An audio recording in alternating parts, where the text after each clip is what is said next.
Souvenez-vous du CETA, cet accord commercial entre l'Union européenne et le Canada, largement voté et ratifié par la majorité gouvernementale au Parlement, celui-là même qui a levé de nombreux boucliers d'inquiétude et de défiance. Comme à son engagement de campagne, le député Jimmy Pahin a organisé ce mercredi soir une réunion publique afin d'expliquer son vote en faveur de cet accord qui a fait grincer quelques mâchoires dans sa circonscription en son temps. Mais rapidement place était donnée à son homologue le député du Bas-Rhin Sylvain Wasserman, également vice-président de l'Assemblée nationale, à des fins de pédagogie sur l'histoire même de cet accord, plus que d'un débat politique.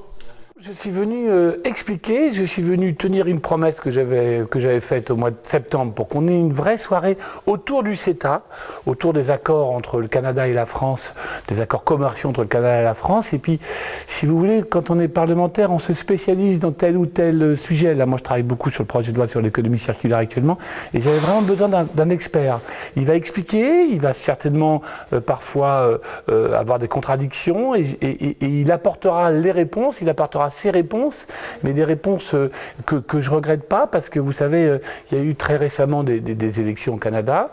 Je pense que si Justin Trudeau a été réélu, c'est parce qu'en partie, cet accord du CETA a été respecté. Maintenant, c'est vrai que je préfère consommer de la viande de France que de la viande du Canada.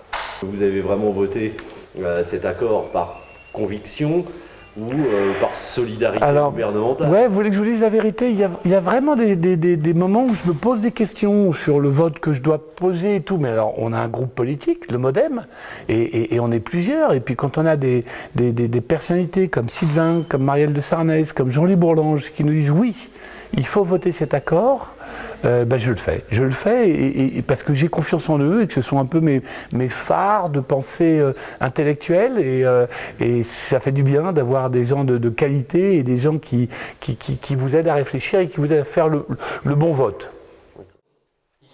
Et rapidement, les contradictions n'ont pas manqué de naître, sur fond d'inquiétude et comme un arrière-goût de protectionnisme à la française. Car qu'on le veuille ou non, ce choix de ratification marque bien une volonté et un choix hautement politique, non sans conséquences.